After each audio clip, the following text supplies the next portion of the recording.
I'm going to call to order this special meeting of the Perrysburg Board of Education on this Monday, December 11th at 7:15 p.m. Mr. Drewer, roll call, please. Ms. Larimer. Here. Mrs. Eubank. Here. Dr. Rufford. Here. Mr. Pullman. Here. Mr. Bennington. Here. We'll start with the Pledge of Allegiance. I pledge allegiance to the flag of the United States of America and to the republic for which it stands, one nation, under God, indivisible, with liberty and justice for all.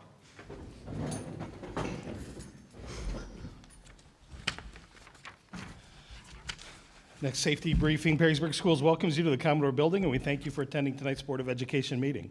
We care about the safety of our students, staff, families, and guests. Please note that there are exits on both the east and west sides of the cafeteria.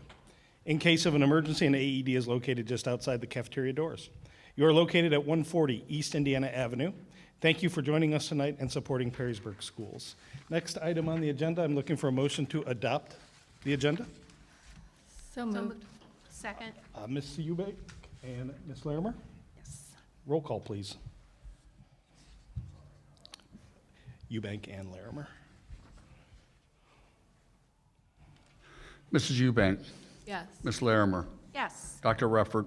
Yes. Mr. Pullman. Yes. Mr. Bennington. Yes, agenda passes. So, good evening, everybody. Thank you so much for spending some additional time this month unexpectedly for this special board meeting. Going to be run a little bit differently, right, than our usual regular meetings, because it's the only agenda item is a board discussion amongst the five of us. Just to give a little bit of context or a little bit of what the purpose of this meeting, and then followed up with a little bit of the goals of the meeting. So, at our last regular meeting, I'm sorry, let me back up a little bit. We are over a month out from the election, where we certainly heard from the voters. At the regular board meeting, there was a little bit of discussion. Mr. Hostler was going to kind of pull some people together, do some diagnosis, kind of get a deeper understanding of the factors that led to the outcome of that election. I, too, have also been getting questions in the community, feedback in the community. Mr. Hostler and I have been talking about that off to the side. I can only imagine some of you have also been talking about it with Mr. Hostler, what you're hearing back in the community. And through these discussions, it became apparent to me that there's certainly enough information, enough feedback where we should get back together and talk about that, talk about what we've heard, talk about what Mr. Hostler's heard. From that, there may be a path forward, and that path forward is time sensitive. That's some questions I've had and some other board members may have had back to the administration, that if there is something that can be done, if there is a desire to have something done, what is that timeline? Suffice it to say, it's a fairly tight timeline. So that's another thing that could be worth talking about tonight. So in this discussion tonight, I've posed a series of questions. Other board members have posed a series of questions. Mr. Hostler, Mr. Drewer, their team have gotten together to address some of these questions. They have been put in the form of a presentation that is in front of you, that as we go through this discussion, we can pull up the relevant data points and talk about it. And then I think as far as our goals, after we've heard this, after we've kind of heard this information, heard about this feedback, asked our questions, I'd like to ask this board to put their viewpoints on the table as to what they think the appropriate path forward is. I'll probably put a little bit of a guardrail around this, and that one thing that isn't on the table for tonight is actually putting on ballot language, putting anything on the ballot. The timeline just doesn't allow for that, and I don't have a desire to do that too, because also complicating this is the timing of the candidate election. We've got 2 new candidates coming on the board, and I think it's important also to make sure that we're getting their perspective, because they're going to be a part of this in 2024 if we do anything going forward. I know that there are meetings set up to talk with those candidates in the coming week. We've also got a regular session on December 18th, where there will be public participation, where there will be an opportunity for their viewpoints to be heard by the community as well. And I'd encourage them to do so. So I think with that, we're going to kind of pose, well, let me stop here first with a check-in. Any questions as to the purpose, or the goals of this meeting. Oh, something that you said there, okay, let me get the words.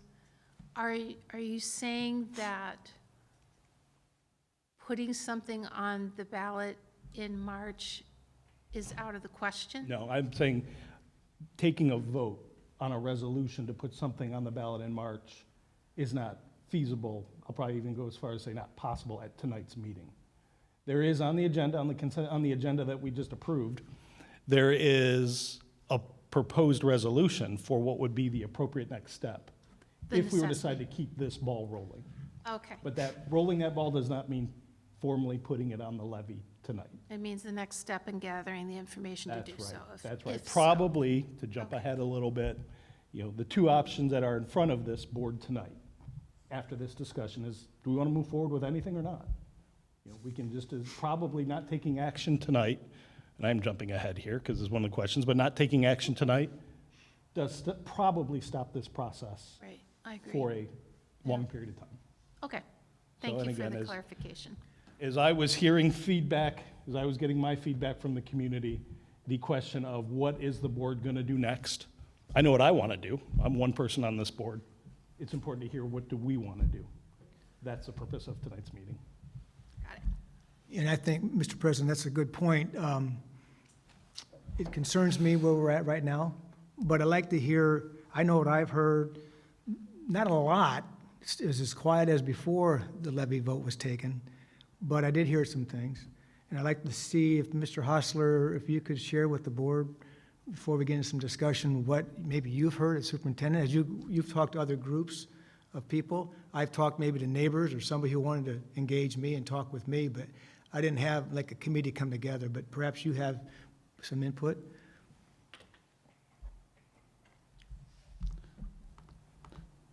Sure, thank you. I did, I collected some of these and put them on a slide, so that way folks can kind of see summary.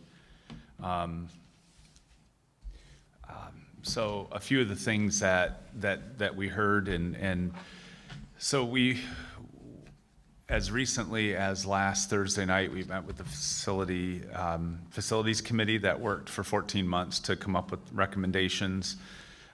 We did reach back out to school leaders and key leaders in the community, phone conversations, face-to-face meetings, asking questions, conducting, for lack of a better word, an autopsy on the bond issue, and hearing and seeking the good, bad, and the ugly as we did that.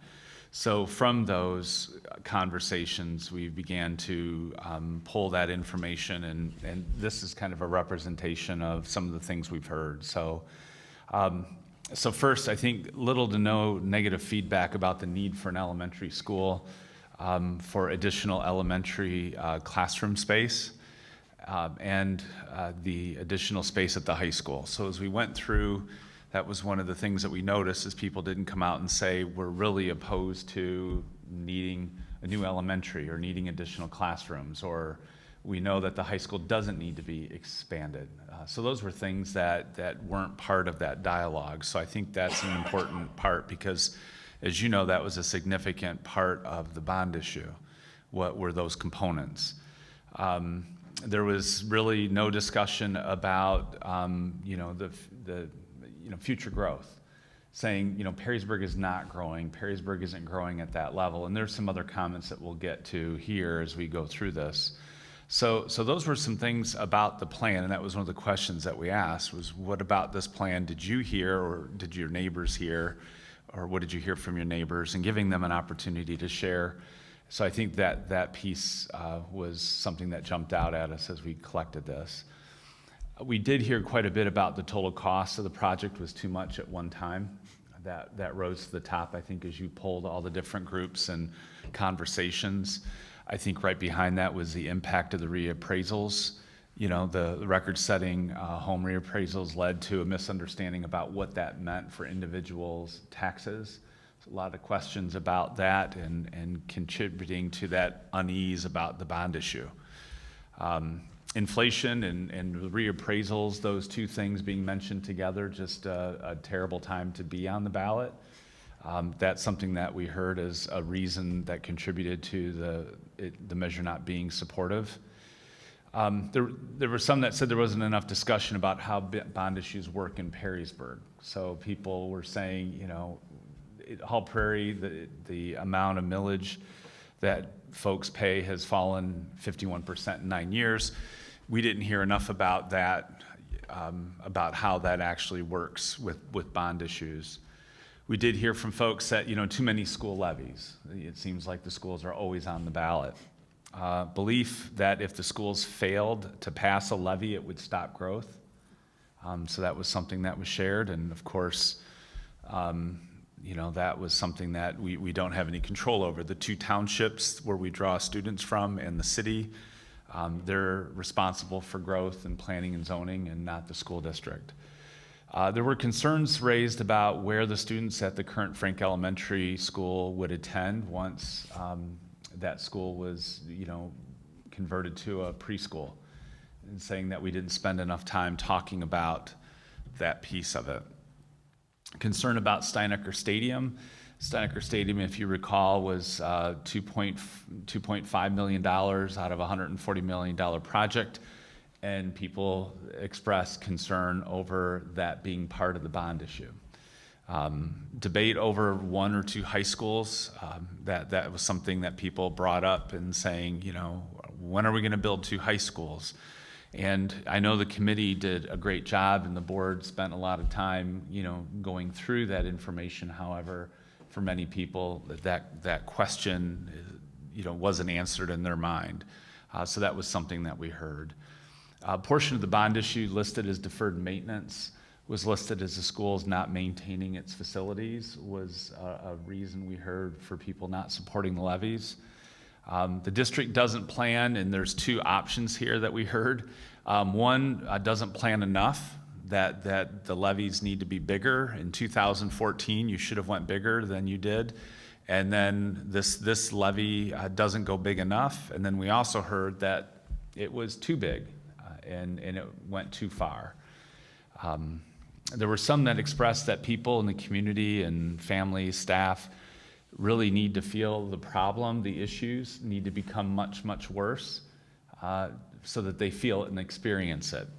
You know, we explained when people feel it, what does that mean? If you're a 55-year-old person living in the community, you know, how do you feel that pain? Who feels that pain are the students and staff, and we do the best we can to mitigate that, but that's something that we heard, that, you know, people need to feel the pain before before we're gonna vote yes. Did not explain enough in our presentations and as we engage the community about the current situation, feeling the problem and what will happen if there is no relief. We heard from folks that, you know, they liked the plan, but they thought bringing it in smaller chunks so that it's more affordable to residents was something that we heard, and kind of tied in with the first few things that we heard about the overall cost. We did hear that, you know, as we described the elementary being located in the southwest corridor of the district, you know, between Hall Prairie and the high school, folks felt that that wasn't clear enough as to where the new elementary school would go. There were some discussions about, you know, not clear if we would be getting rid of all the trailers at the end of the project. So those were all things that we heard. And as one person pointed out, well, 13,154 people who voted at least know there's some kind of question hanging out there about the school. You know, so I think that's kind of a summary that captures, you know, kind of the main threads that we heard throughout, so. Thank you. One of the, some of the feedback that I was getting was not really hearing about that need enough. It's always tough to know how much to communicate, the right mechanism to communicate. I sometimes, you know, think that unless we're knocking on every single door, not everybody's going to be able to have access to the information. I know you've got some slides that address, again, what that need is in the department, or in the district, what the district is experiencing. You know, would you mind sharing that for? Yeah.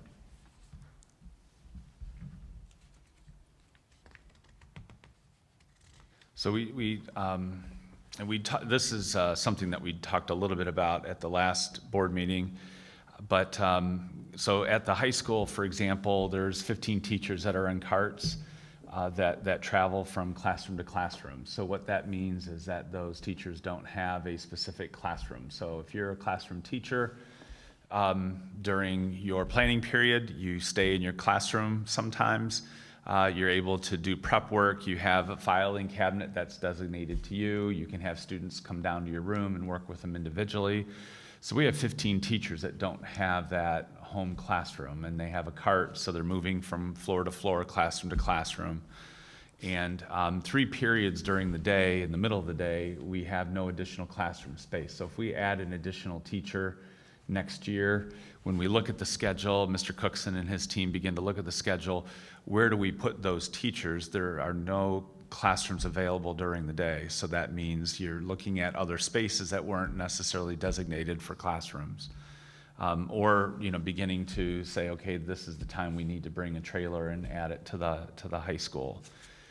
Expansion of early dismissal, late arrival helps alleviate some of the growth. So there was a time where early dismissal or late arrival was a senior privilege, and seniors could do one option. We now have it opened up to seniors can do both, and juniors can take one option. So that means more students are coming in after school has started or leaving early. At the elementary schools, Fort Meigs, and we can share a little bit more data from our last board meeting about this, but Fort Meigs and Woodland are beyond capacity. Restrooms and things of that nature, especially at Woodland, have to be expanded. So sticking portables on the outside of a building adds enrollment, but the inside, the core of the building, doesn't change, and it's fit for a certain number of students.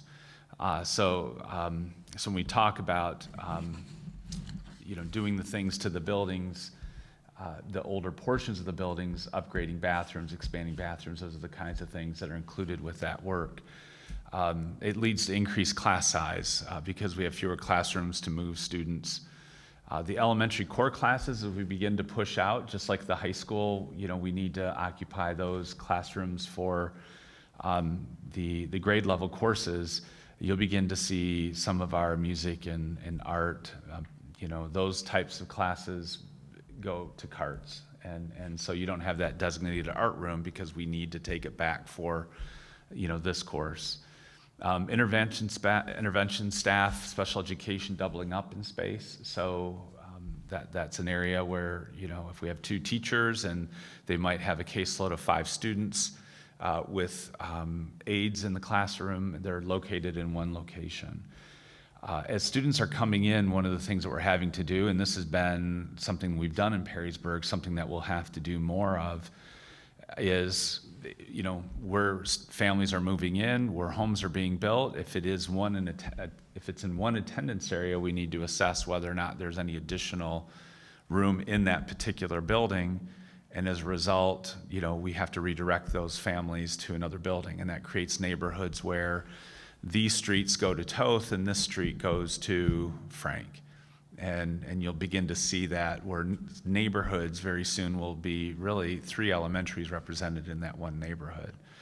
And then the existing trailers are aging, and they need to have money allocated to keep them up. There's a functional life with those, and as you stretch that, it costs dollars to make sure that those are functional and the roofs are where they are. To make sure that they're shored up as a building, as a structure. Those arrive in sections. They're pulled on a truck, and they arrive in sections and put together, and that's something that we know that over time we have to make sure that those buildings are keeping together. The capacities are listed here. So I talked about Woodland, where we have 350 student capacity. They're at 595 last month. And at Woodland, there's 9 stalls in the building for girls, 10 urinals and 3 stalls for boys in the building. So I know folks will be entering in the holiday season and welcoming guests into their homes. And you know how it can get crowded with an extra family or grandma and grandpa staying with you? Well, imagine, 595 students with, limited bathroom space. So those are just some of the kinds of examples. At the high school level, as we move forward, portables and the worst, I think, option of all those is, beginning to do split shifts where we bring in certain students in the morning, certain students in the afternoon.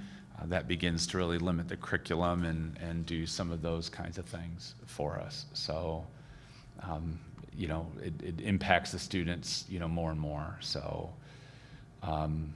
so that's kind of where things are.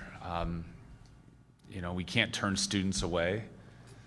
And I think that's something that did come out in the conversations with the community. Folks said, well, we heard individuals saying, why do they take so many students? We did get some emails saying, why don't you give part of your district away to other districts? And, we explained that, you have to have a district that wants that area. You have to have residents in that area want to go. And you have to have a state board of education who grants permission to do that. So it's not like us just sawing away a neighborhood and saying, good luck. So we don't have that authority to stop or change developments that are coming in. Folks that said, this will send a message to city and township officials, and I don't believe it has. I know they're concerned. They want quality schools for their communities, but I don't think, it wasn't an agenda item topic at any of the meetings that followed after the levy or the election. So, and I think the other thing too is, as Randy pointed out in his last 5-year forecast, we're going to need to set dollars aside to add portables. So I think it was $1 million to put money aside. That money's coming out of the general fund that we're using to keep up with growth, to add programming, to do those kinds of things. So there isn't a special pocket of dollars where those funds are going to come from. So we'll see those things kind of, accelerate here in the future. So. Yeah, thank you for that reminder. Things, again, this board has heard before, and we need to continue to get that out in the community regardless of the type of decisions that we make this month, because it's going to continue to impact the educational programming that our students, our children are going to receive. I probably want to give the board now a chance to offer up what feedback they have heard out in the community. Any brave souls willing to? You smile. I don't have a copy, but. So, feedback I've heard, people are concerned about what happens next because they know that there is a need for space. A lot of people, I live in a Frank neighborhood. My kids went to Frank. I explained and most understood the why. Frank is on a slab and it can't be updated like others. If there's something happens that we have to, break the slab to replace plumbing, and explaining all of that. A lot of my comments I heard were, I don't want my students in a trailer. I don't want my kids in a trailer. I didn't move here for my students to go to school in a trailer. And so we had conversations about the difference between operating funds, general fund, PI funds, title funds, how funds are in different pots and you can't switch to pay for other things. A lot of people aren't understanding of that. So that was, I think, the big concern. And conversations I've had is, what are we going to do next? It's a need. The conversations out there is a lot of what we've been talking about. We can't stop people from selling their farmland. And at the rate houses are going for, we just had the house across the street from us went up for sale, and it was literally sold, done in 8 days. And they sold it for $17,000 more than they started asking for it. And the open house was like, we couldn't even find a parking spot on the street. So people are coming to Perrysburg. It's not going to stop. So the concern again is space, how are we gonna fix this? And I don't want my kid in a trailer.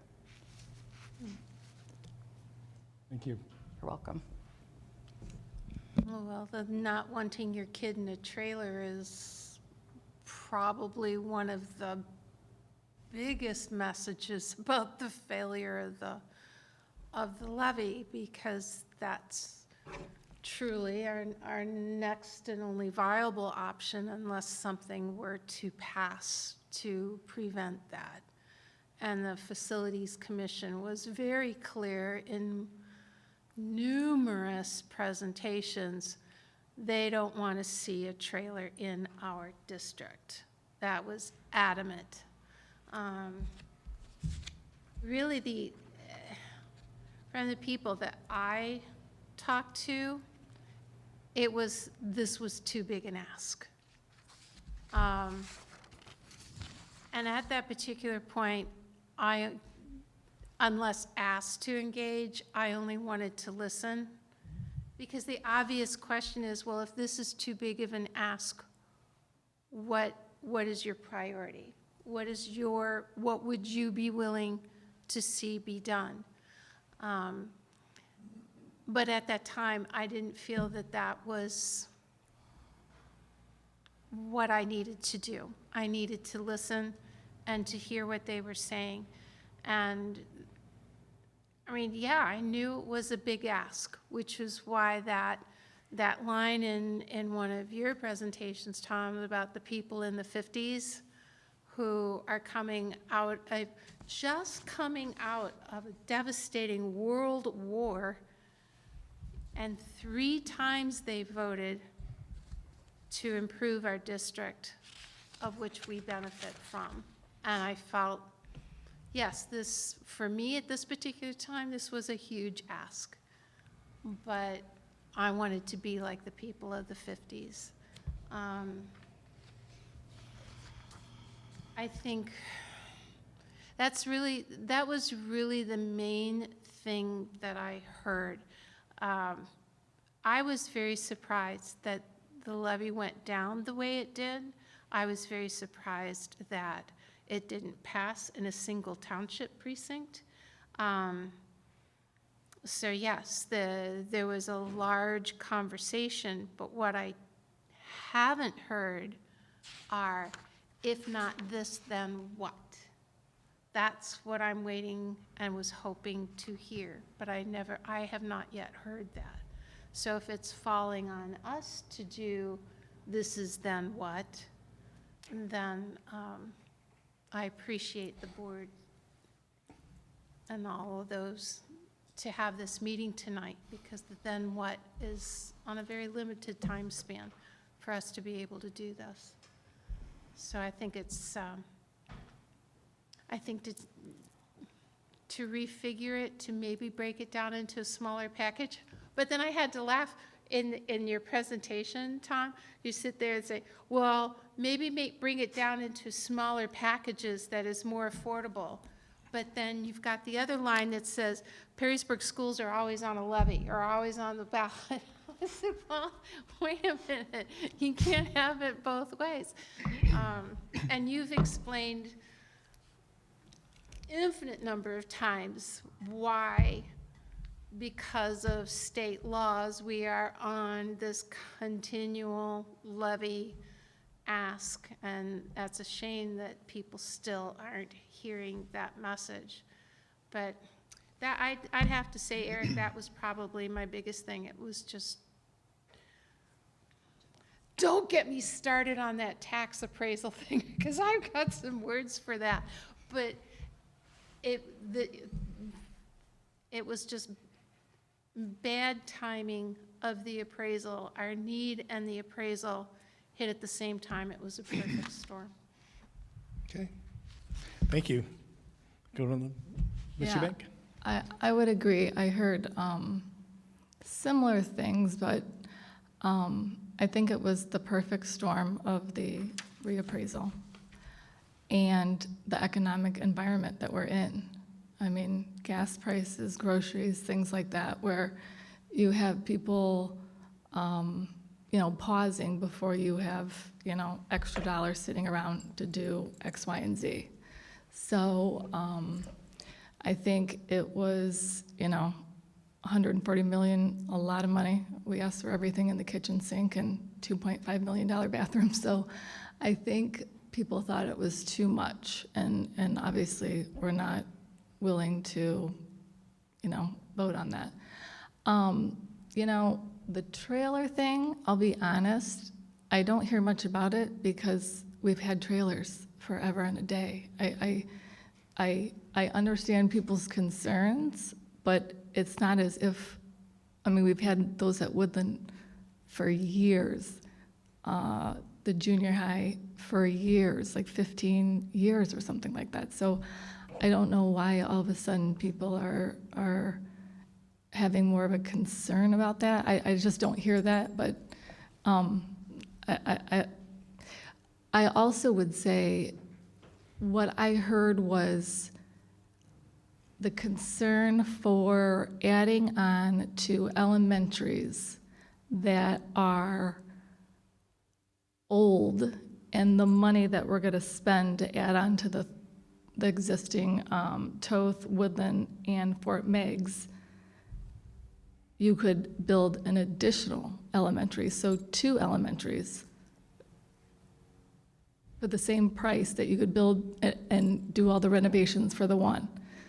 So the numbers were like, 24 million for add-ons and then additional stuff that we need to do, another 32. You could, the elementary, is that wrong? You're shaking your head no. 35, the new, Oh, 35? 6 for the additions, 26. No, Clarify, there you're was saying 80. you're not gonna add any more classrooms, you're just gonna continue to use them, but add a 5th elementary. Is that what you're saying? Well, no, what I was saying was, there's the 35 million to build a new building, For 800 students? 800 students. And then there was an additional 32, I'd have to look back at Tom's email, for what the 83 million that you guys are Right. proposing. So that breakdown, what I'm saying is, if you did not add on to Woodland, Toth, and Fort Meigs, and took that money that you were gonna add on and then do the updates that needed to be done, you could build another elementary. So that would at go- the end of the day, this is what I heard, at the end of the day, why would you put money into, because like you've said quite a few times, it's not just adding on classrooms. You have to add on to the bathroom, you have to add on to the cafeteria, perhaps the gymnasium. At the end of the day, you still have Woodland built in 1979. Why would you put that money into that when you could go build another elementary that's brand new in 2026? So that's what, I heard that quite a few times. So I'm going to just clarify questions, okay?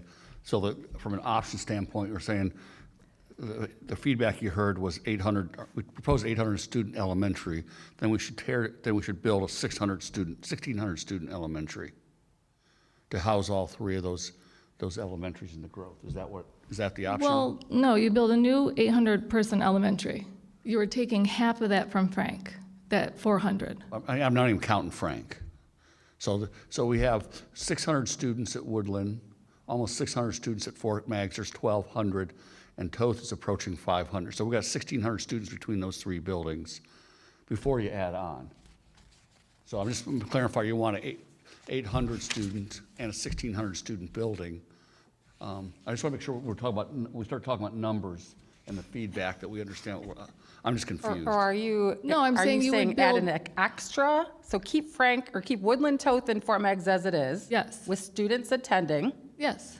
Build two new elementary schools and forget about updating the other schools? Well, no, That's what part of that money's for, isn't it? yeah, but part of that money, that's what I'm saying. You could take that money and build a new elementary for the money that you're putting into old buildings. But part of that money is to upgrade, to make them all pretty much the same. And I'm saying, yeah. Digitally wise and everything, and outlets, and so everybody kind of has the same experiences. So if we don't, I don't think don't up- outlets add the same experience. That's what I'm Well- saying. Like, you can build, you're just putting money into old buildings when you could put that into a new facility. I don't think any of those buildings, I mean, we've all seen them, are like horrible. You're saying somebody said that. I mean. Yeah, you and I heard that. sort of looked at the numbers and I thought, gosh, I sort of agree. You would build 2 800-person elementaries. And you can do that with the cost that we're going to ask for.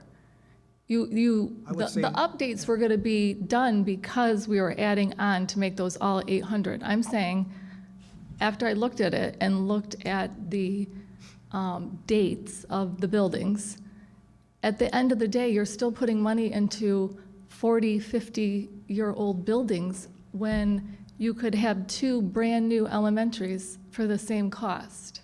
Okay, so, My first thought, I would tell that person, there's something to be said about a neighborhood school, and we have neighborhood schools now, and to build 2 new elementary schools out where would you put them? So now you're busing more students across town. That'd be my first response as I hear that comment to that person, but Well, look, I hear those words too about the neighborhood schools, and, you know, I live next to Woodland. Yes, they are neighborhood schools, but really they're not, because, I mean, look how many people get bused to Woodland.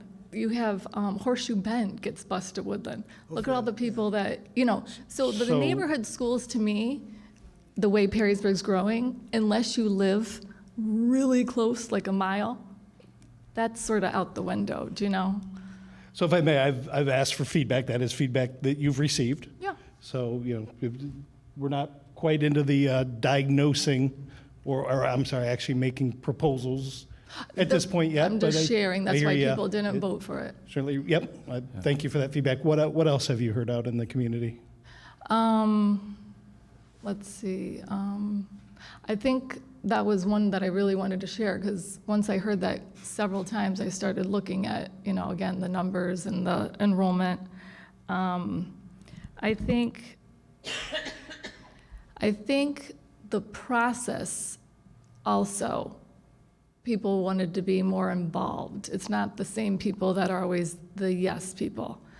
I think more community involvement so people's voice were heard, and maybe some of those no people maybe would have been inclined to, you know, say yes. Okay. Anything else? Mr. Pullman? well, quite frankly and honestly, I hang out in this community quite often in many places, and I really only heard one major concern, and it's taxes. The bottom line is, what's it gonna be for my house, for my home, for my property value? It's being reappraised. You guys want more money, there you go. And not a lot of people said that to me. So that's the only thing that I heard. Mr. Hostler, you had a lot of other things that came up there. You spoke to more people. I didn't go out door to door and asking folks, but I think that bottom line is, I think it was too much of an ask. I think the game plan sounded like the game plan was pretty good. People liked the game plan, but it was so quiet before the election. As I went door to door, as I walked throughout the community and been in different places, not a lot of people were opposed and adamant against it. There's a few folks that had no signs, no schools, but quite frankly, they probably would have the same sign no matter what proposal a school would come up with, because it comes down to taxes. So what I'm saying is, I think that was the main ingredient. Things just lined right up, and they didn't like the fact that their taxes were going to change, and they weren't quite sure. Maybe they didn't figure it out or didn't see it in writing. What was the tax going to be for them with this house being reappraised and the school district if they passed the levy? So there's my feedback. And for what I've heard, probably the two things, I mean, most of it has already been said tonight. Most of this was about the size of the ask. The $140 million was more than what people were willing to take on. I'm going to say that if I look at the heat map, that is by far what I was hearing. The other thing that I was hearing, in addition to comments that were made here, but my other major takeaway was the need to do something. What is the board going to do next? And Sue, I think it was you that said it, because I was getting a lot of we understand that there is a need out here. We understand that something has to happen. What are your plans to do? And I wasn't getting a lot. I wasn't getting the you need to pull this piece out. They liked individual pieces of the proposals that were out there. I wasn't getting a terribly strong sense enough, people really leading with, but go this direction, go that direction, but it was you need to take action. So it's probably where I want to transition this conversation now too. Now that we've heard the feedback, is what type of action do we think is appropriate? I mean, again, when you take a look at the options, it's well, let me back up. I guess I'll offer my viewpoint here, is that this community invested 14 months, longer than that, a campaign season. I mean, is it too far to say close to 2 years of community time coming up with the plan that was voted on, and it was Tom's first slide that you all got a peek at. The voters spoke it, and I accept that. That wasn't the right plan, but what piece is in there with this entire investment in time that the community took is the right piece in there? It's kind of the question that keeps rolling through my mind. So again, I am certainly motivated to put something on the table. I guess I want to do a temperature check with the rest of the board. What is the feeling of the rest of the board in taking a next step? Well, I be honest with you, I'm quite concerned about the school district and the growth and the size. Looking at the numbers, I think it just came out last week too. We got the update that Tom presented, the update in the numbers. Quite concerned because, again, the number of bullet points we had in a PowerPoint presentation a couple, 3 months ago is still there. The need is still there. That hasn't changed. And I'm looking at, if a high school is crowded, if you went to the Crystal concert or watched it on BCSN, the number of students, I figured from the numbers that we were given, 575 students participated in that concert. And they got to the end, they sang the Hallelujah chorus, lining up throughout that whole auditorium. Well, if you go back years ago, there may have been only 200 or 250. It's increased.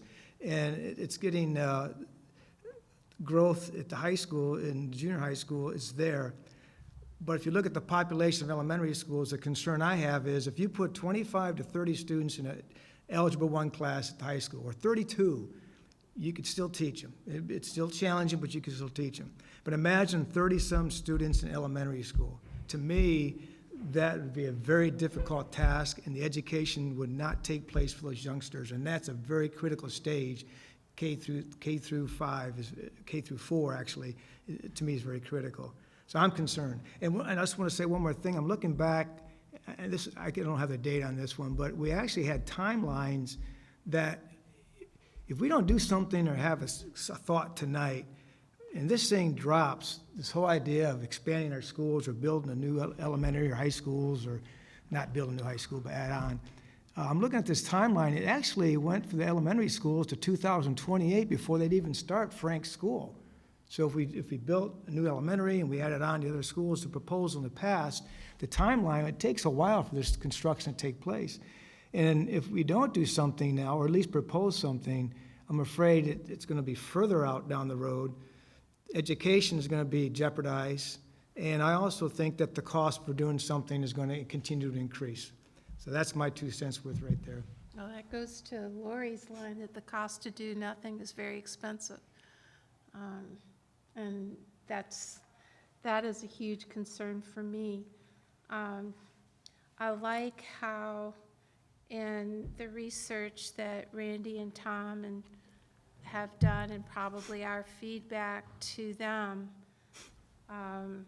trying to discern what is the most anxious need, what's gonna blow first, what needs our attention so desperately that we have no choice but to put our focus on that. And to me, it does seem like that's the elementaries. I'm trying to, in my head, figure out the logic and the math for 2 new elementaries and not doing anything with the other 3. I'm not there. I don't think I quite follow that. Just blank numbers maybe, but I don't really. Well, I find it funny that in a historic community that there would be a group of people that would say don't honor our older buildings, especially if you've ever been in Toth, which is my favorite building in the district. And for the fact that the OFCC said that our old buildings were so well maintained that we didn't have to raise them, which they do, most of the time, if not almost every time when they come in and help with building projects like this. And Ms. Larimer, the Facilities Committee considered some of those different options that were discussed, 2 elementaries and so forth. And one of the things that came back that was important to them was also the operational costs, because you're going from, one of the things that was important to the Facilities Committee was keeping the operational costs low, because that results in us having to go out, raise more money. So keeping that 4 elementary footprint that we have today pushes that operational cost further out, because we're still operating 4 buildings. So 4 kitchen staff teams, 4 principals, 4 office staff to support. When you move to 5 or 6, now you're creating duplicates. And so that was something that was discouraging to the committee as they wrestled with this, because it was really important for them to keep the operational costs down. We had that subcommittee, part of the facilities that Randy led, that was about the costs, not only for the construction, but also operationally. So that was something that was discussed and looked at, explored, and that was a real drag on that proposal. And So. that was one of the main reasons why it was easy for the 2 high school group people to realize, oh, this is not a viable solution, right? Right. Okay, all right. Well,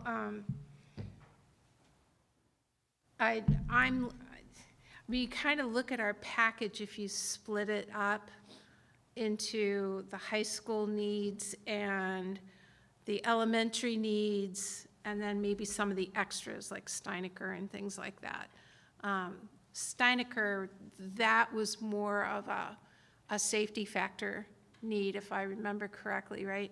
So that's kind of important. And I think the reason why, Kelly, from what I remember of the conversations, that especially the Facilities Committee was so very adamant that there would be no trailers in the district, is not only for the beautification of the district, not only because they are temporary buildings at best, and all they do is like driving a car off of a car lot. They only depreciate in value, they don't appreciate in value. But it was for Brooks committees of safety. There's no way to safely secure those buildings, and in this day and age, that was such a high priority for the Facilities Commission, so I think, or committee. So I think that was part of it. So I'm kind of between those 3 pots of that levy that or bond issue that we proposed. And this isn't just because I was an elementary teacher, I'm leaning towards the elementary part of that. I know that was the bigger chunk of that bond issue, but again, in Ray's point, build the foundation. It was something I fought in almost every school I ever taught in. If you build a foundation on sand, you've got nothing when you get further down the road. And we've got such a good foundation and always have had, and I think that's why our district is so good, because we pay attention to our foundation. If our foundation is starting to leak a little bit, I say bolster it now, and then have the Facilities Commission come in and help us with that, and then that money, that's for another board to decide, but to me, it sure makes sense to take that money that's saved on that project and use it towards the next one. Mr. President, can I interject something on when we start talking about bond issue, going back to Mrs. Eubank's point, you're talking about a chunk of money. Obviously, the electorate needs to know what the scope is, but think about when we start talking about these things, we're talking about dollars, and there's a scope not a scope, there's a broad use guidelines in any kind of legislation. So when you commit, if we decide to commit, get stuff out in March, you're not committing to the scope. All you're committing to is the dollar amount. You could theoretically change the scope. Now, it's a lot of work because the OFCC has already approved that scope. So I just want to caution you that those numbers don't automatically determine the scope. The board can determine the scope.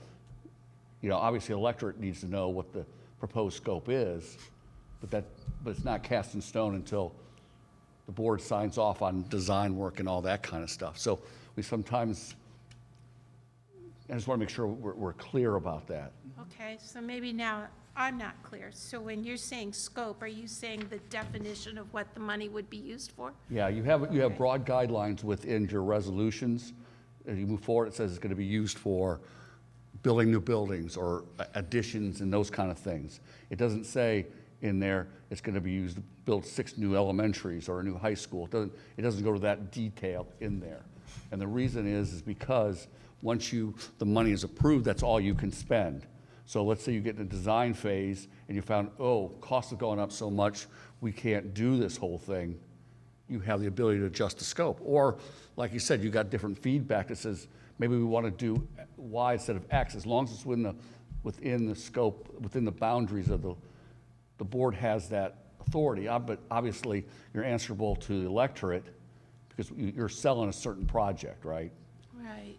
So I just want to be cautious when we start talking about numbers, that recognize these are a vision, but they're not cast in concrete anywhere, right? They're a point of illustration and a plan, just like with the 140 million, Steneker, the bus garage, and other things. Those were hopefuls that they weren't guarantees that they were going to happen. Right, so to Kelly's point is potentially the new board could say, hey, we really rather have 2 new buildings. Well, and I just want to be clear in bringing up what I heard, because I think people want to have a value in what they, want to approve and go for. And so when I heard that, why would we be adding, I found the total. Sorry, I didn't have it handy earlier. It was $25 million for Fort Meigs, Toth, Woodland classroom additions, and then $26 million for required and essential infrastructure improvements. So when you add those together, and I'm assuming those required essential infrastructure improvements have to do with adding on to the buildings. When you add those together, that's $50 million. Well, you're building a new elementary for 35. So I think, again, and I heard this multiple times, when people look at that, again, why are you putting money into a building that is, 40 years old when you have to? Again, it's just not adding additional classroom. It's adding to a cafeteria, it's adding to these things. And I understand it would add more on the operations, but if people found a value in that, I think they would, be more willing to go that route. So it does raise kind of questions to me on the timing that it would take to revise a plan like that. One thing I'm sensitive to, and I'm looking at an article here that I read a lot of magazines about construction for whatever reason, whatever fascinates me about that. And found a magazine or an article about Duval County Public Schools in Jacksonville, Florida, had a 15-year capital plan, so it took some time to put this one together for them. Their costs have increased. Now there's a much, much bigger project, but increased from $1.9 billion to $3.9 billion, leaving $1.4 billion gap in funding. Now, again, those are huge dollars. I raise that because that is indicative of what happens in this increasing cost environment, labor and materials, if we wait around too much. Yeah. If we wait around too much from today trying to figure out what a alternative scope would be. Particularly, and I say this in light of, again, a 14-month, so I'm going to say a 2-year investment in time to figure out what that scope should be, something that has been vetted out time and time again by That's a good this point. committee and this board. If I could, just a little bit more to the point, this same school district, for example, it had a 219 price tag. Year 219, they had a price tag for a new elementary school in this Florida district. The school increased from 29 million to 40.4 million by the time it was complete in August of 2023. Wow. 29 million to 40 million in about a 3-year time period, which is about what we're looking at right here too. So again, I raise this just to, again, talk about how sensitive we are to the timing for this community of getting it going. And I've certainly heard, and I accept this criticism. I've sat on this board since 2016. And one of the first things we talked about in 2016, 2017 was deferred maintenance, that concept of deferred maintenance. And here I am, sitting here 6 years later, still taking and accepting that criticism of why haven't we done anything about that deferred maintenance when the cost has gone up another $10 million during that time period. So again, this is, again, my motivation. The timeline to get something on a ballot is certainly tight, and that's motivating this special meeting tonight. But also moving this community forward is also imperative for me because it doesn't get cheaper tomorrow, and it gets much, much more expensive next year. The committee, during the 14 months, and we went and visited all the elementaries, and we visited HPI as well, and all the schools in the district. And one of the things that they came back to was, I think, just as a point of clarification, the classroom addition is 25 million. That is to build those new classrooms. The 26 million that was referenced, that's boilers, windows, it's the HVAC systems. It's nothing, it's not expanding the building, but it's taking those structures and securing them for that next generation of students. So pulling that money out, diverting it for a new building means that we will have continual demands on the budget to do those projects, which are costly. While we've also now expanded another elementary school, which adds that operational cost. The other thing that came up with the committee was, and this came after I think the really valuable field trips, which is if you're in a neighborhood that is going to one of the new schools, which is going to be built, with where the new homes are.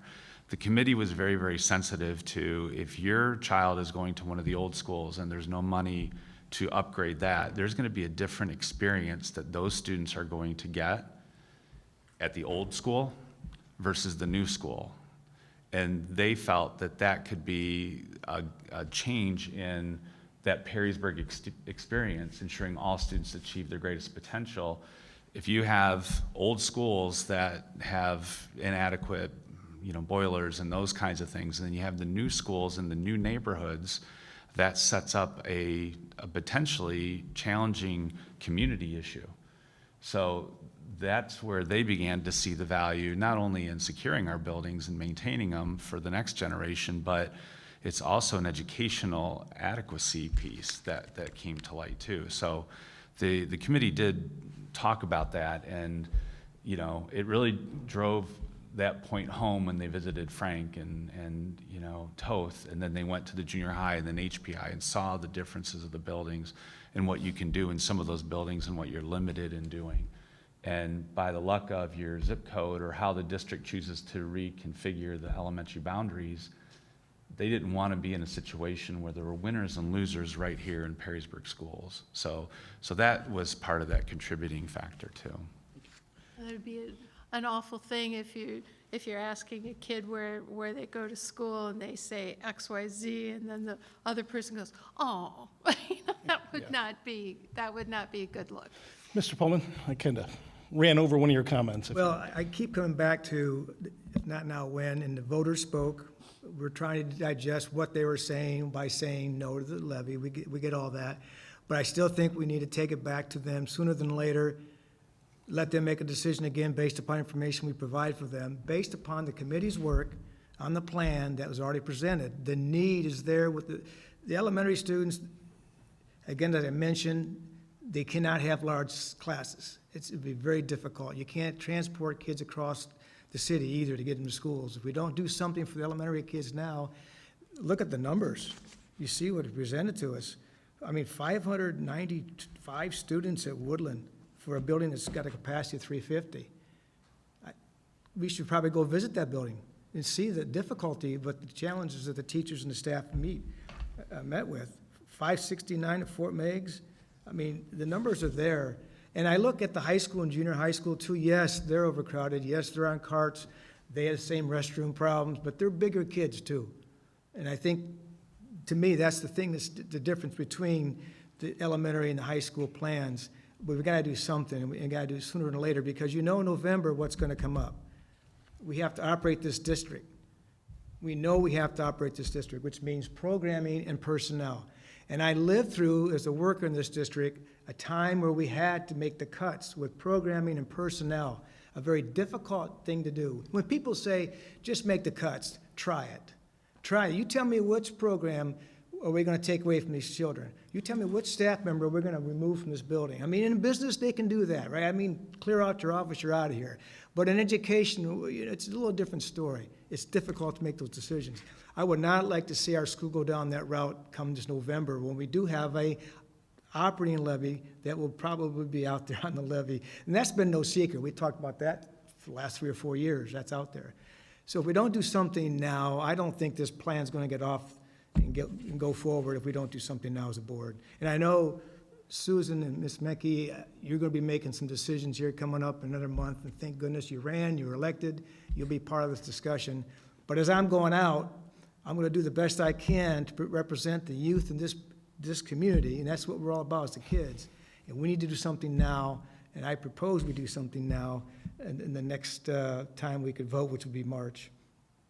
So in order to make something, maybe that's where we go with this conversation next, is what does doing something now mean? Why are we doing, again, why are we having this meeting tonight?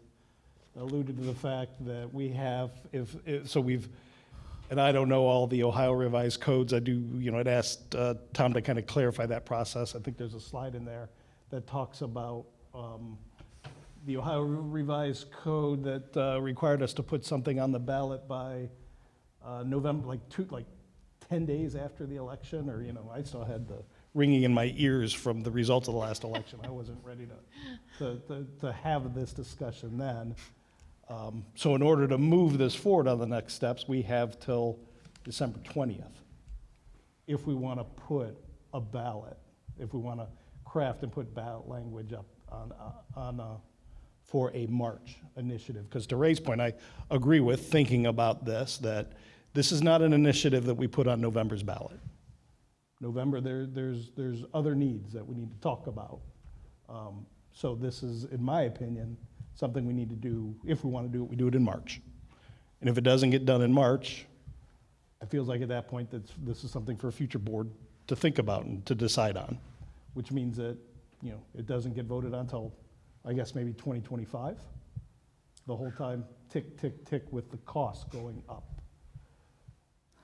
So if we were to... Oh, go ahead. No, go ahead.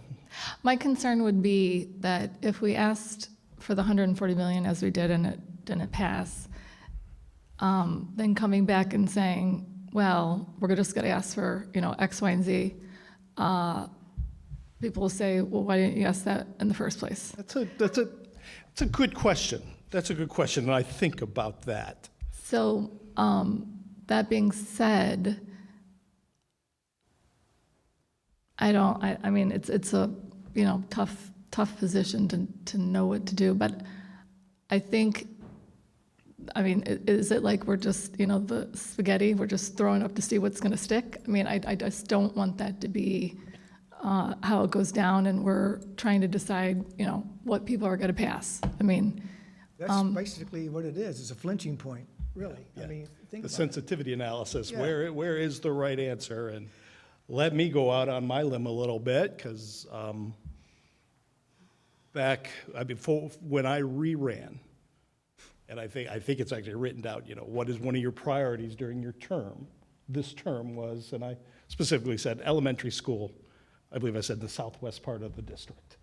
And I'm still holding on to that. You want to know what my compass has been, it has been that. So what is everything that was asked for in the 140, or even the original amount, the 200, is important and necessary.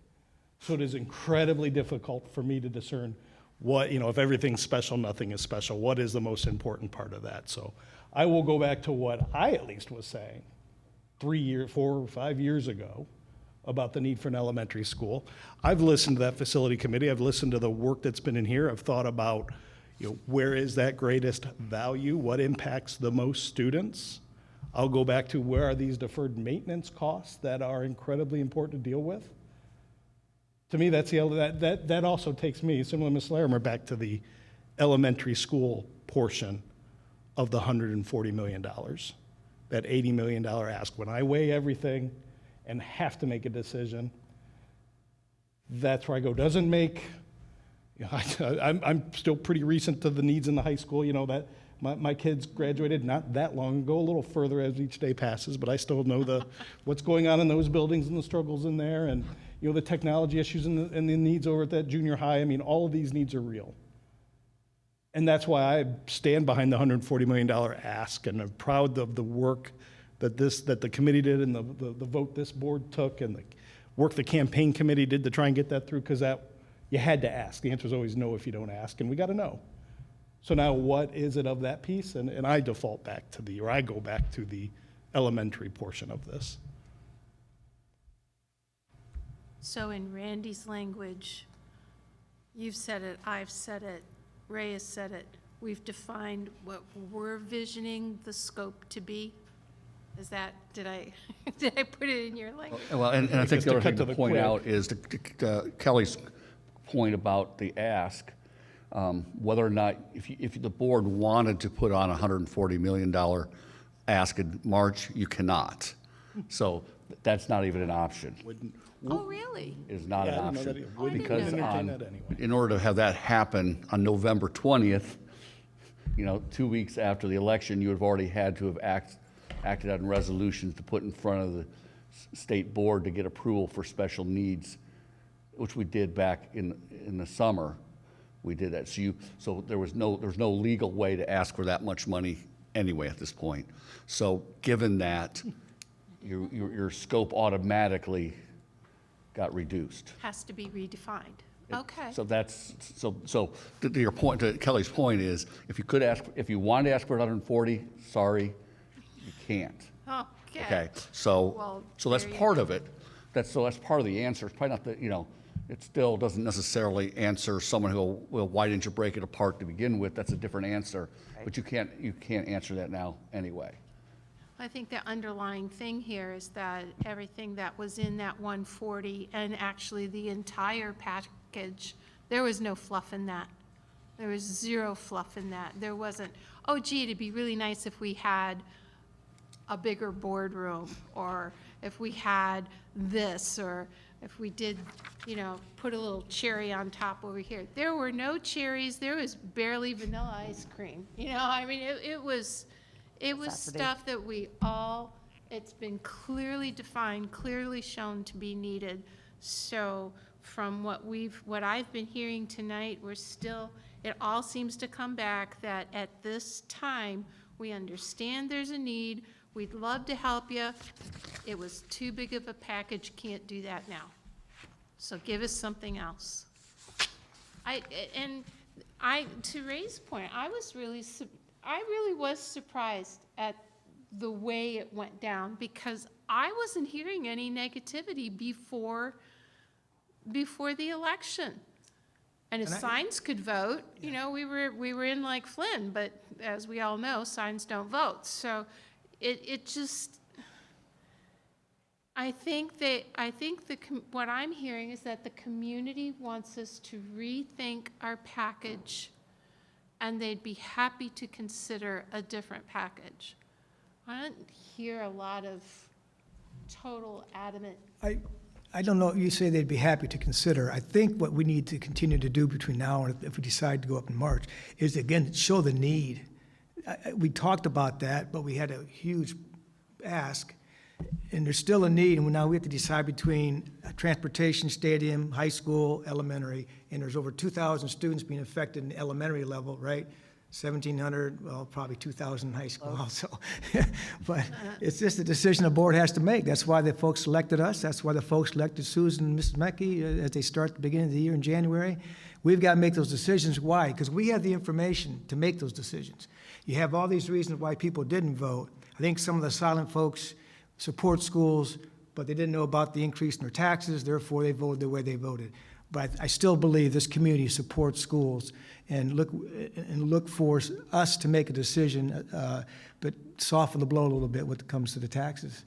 I was just going to ask Mr. Hostler, the other needs of the district are still there. You have, the high school and junior high is still there. Would there be a time, it'd be another board perhaps, because if we decide to go with elementary and we start that project, someone else has to make a decision for high school and junior high school, correct? I mean, that's down the road. Right. Still a need.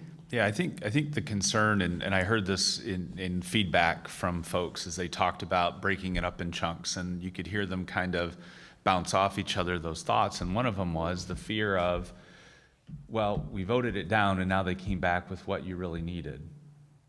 And what we really need is, to what Ms. Larimer said, was, the high school, the junior high, all the things that we were looking to do are important for the district.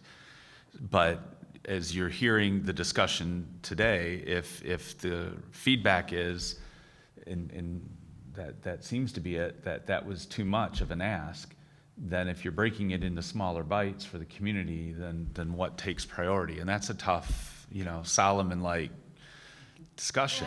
Yeah. What do you do with the baby? So I think that is kind of where we are, but I think we have to be very clear that that does not mean that because the board is moving forward with the elementary schools, that the high school is fine.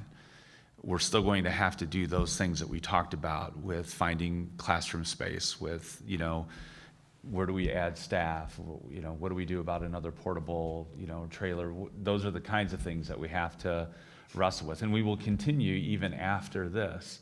There's no doubt, as one person, in a phone conversation, we get a chance to meet in person, who said, I can hear it now. Well, when you pass this elementary levy, why didn't you guys think about fixing the high school? Now you're coming back with the levy. He goes, I can hear it now if you do that. But that's kind of where we are.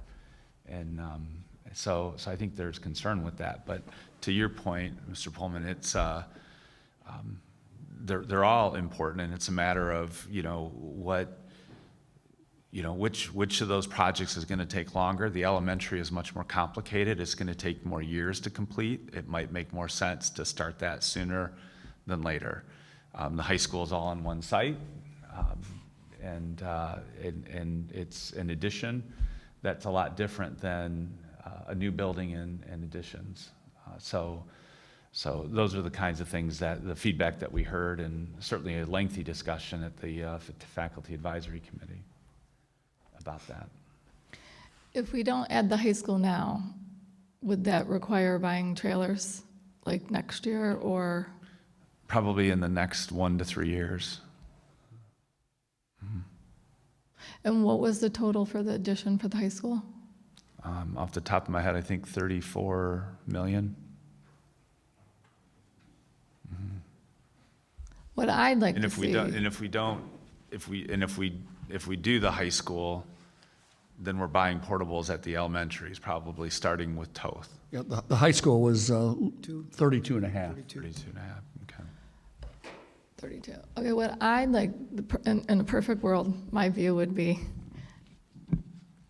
on a proposal, would be to add the elementary and add the high school, but not add the Toth, Woodland, and Fort Meigs additions now. I think you build an elementary, add on to the high school, and then later on vote on a proposal to add those additional elementary, Kelly, if that's what they would decide. The only thing I see about that is if you look at the elementary numbers, not to expand Woodland, the capacity is 350, but there's 592 currently there. To me, there's a big need to make changes with the elementaries. I'm not saying that there's not. I'm just saying what I think the points that people will see, because you've just added trailers to the high school, and we've been talking about the high school need to be added on for a long time, people will agree to that.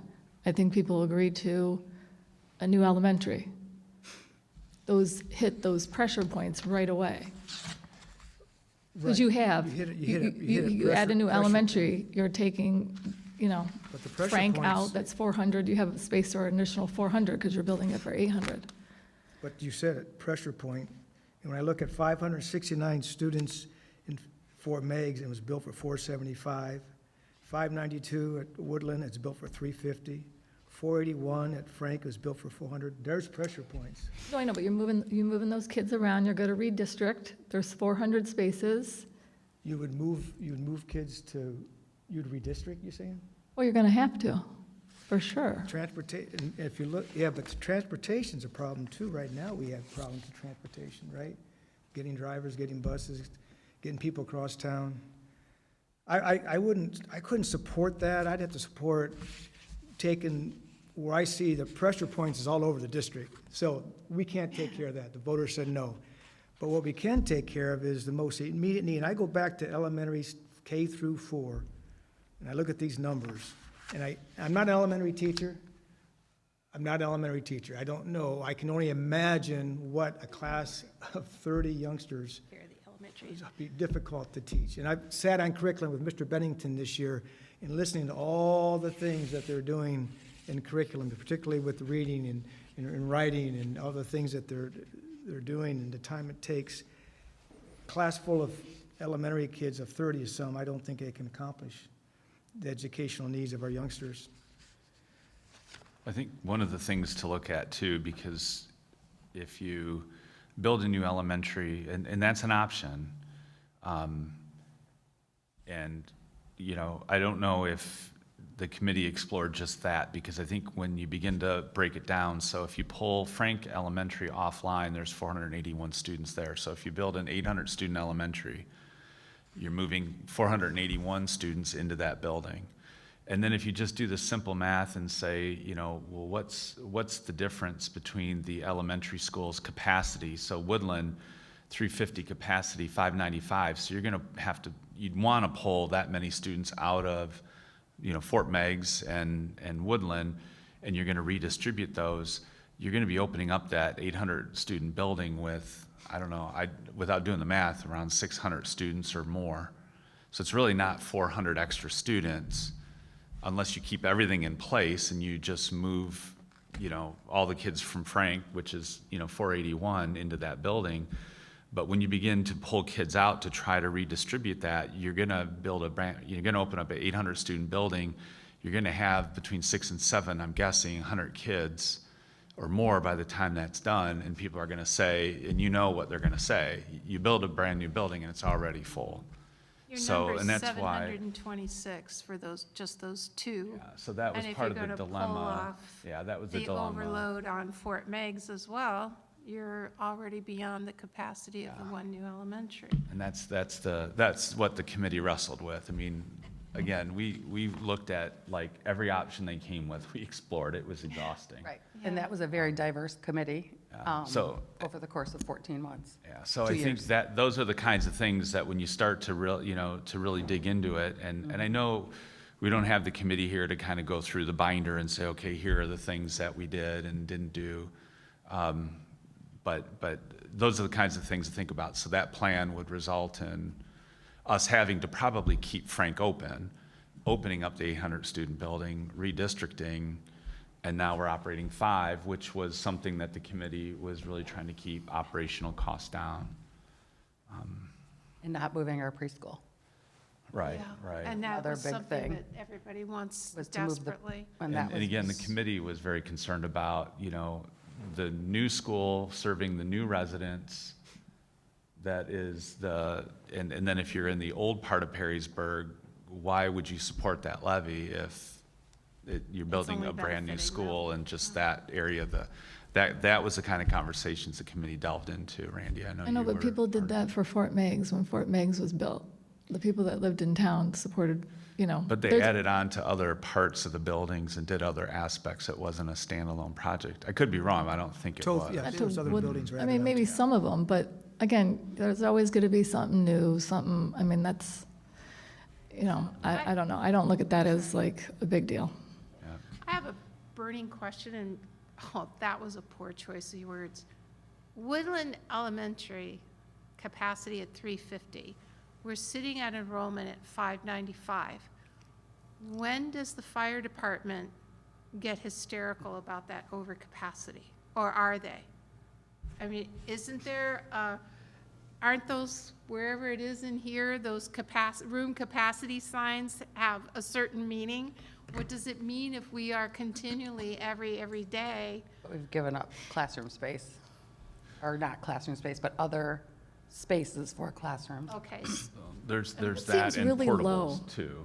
So, I mean, I'm the sorry? portables are outside that building. So if you're a fourth grader, and, you know, one of the individuals that talked to us, they have a fourth grader, you know, at Woodland, and they spend their day, you know, in the portable. So they're not in the building, so that doesn't hit the fire code. Bringing all the kids in, you know, the gymnasium would be the one area where you could probably get most of the kids in, but cafeteria is not big enough. We have kind of an overload, and some of the, you know, the cafeteria there is kind of tight to Okay. begin with. Yeah. so, Talked about OFCC either, and about what they support in a build, and how many people, or how many students that they project to be built for OFCC, because you have to, and correct me if I'm wrong, but if we're looking for OFCC money, we have to kind of go by their guidelines too for growth in order to be reimbursed. And they have a number, and I think I read it somewhere like 30 some students a year Yeah. growth, and what, we've already added 20 this year? we had Last month. 20, Yeah, 20 in just October. 20 the or week November, of the yeah. election. So you have to project that growth on top of what we already have for the OFCC funds. And it's, I mean, it's like trying to throw a dart.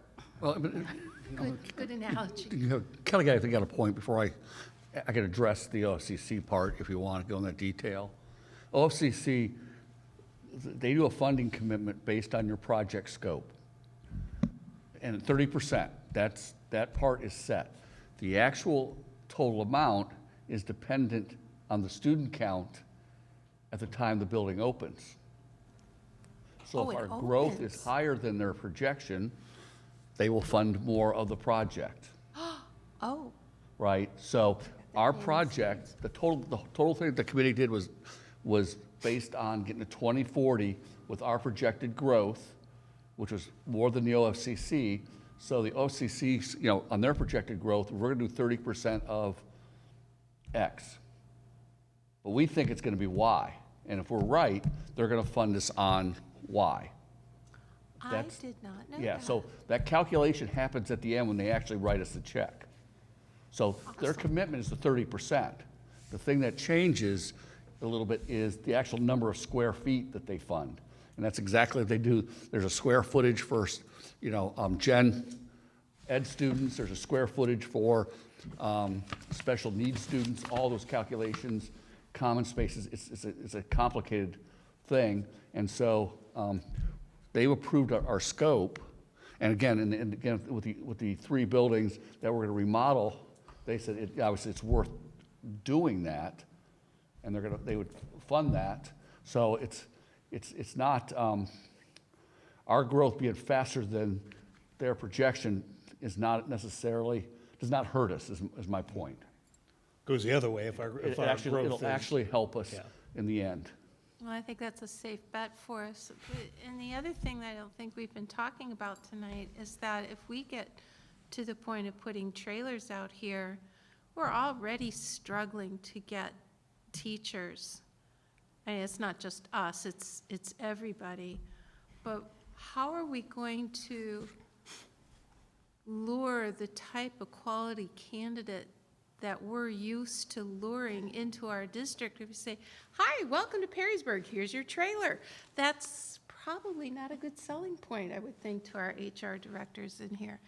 That really concerns me as another impetus to do something for our elementaries. Well, you know, we've talked before about the cost of trailers and the return of investment and their lifespan, and we'd have to take it out of general fund, and how much is it for a trailer?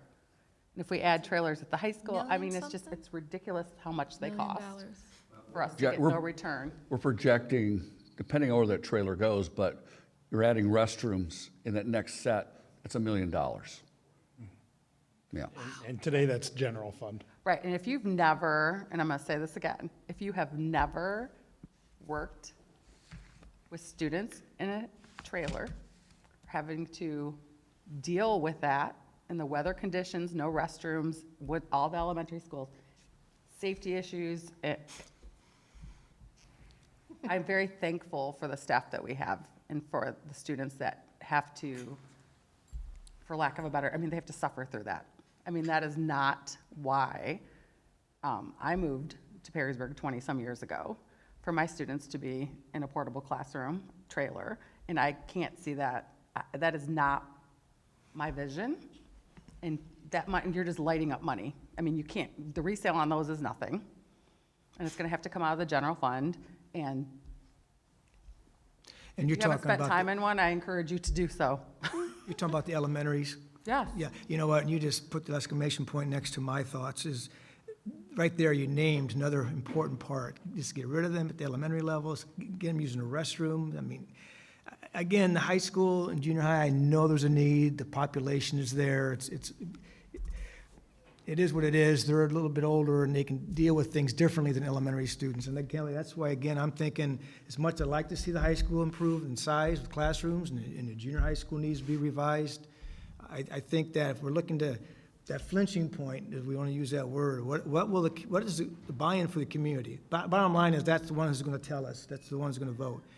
And I would say the elementary would be a top priority to do what has been proposed by the committee. And So what's next, Eric? The next agenda item, there is a resolution of necessity. That is not a resolution that puts ballot language on. What it does is it allows Randy and Tom to next step this with the auditors to figure out what the actual millage and ballot language would look like. And then with the timeline again of needing, if we want to do this in March. So we would approve this. This resolution is set up, again, and I'll go back to my comments about what my desire is. You're seeing that influence in this resolution for the elementary school program. So that's what this is teed up for, the new building and the deferred maintenance. To do that work, figure out the millage. Hopefully this session is being recorded. We're hopefully going to get more feedback this week. We've got a regular meeting on December 18th. Again, public participation will be allowed. I'll be encouraging our 2 incoming board members to provide that feedback to us directly or make comments at that meeting as well.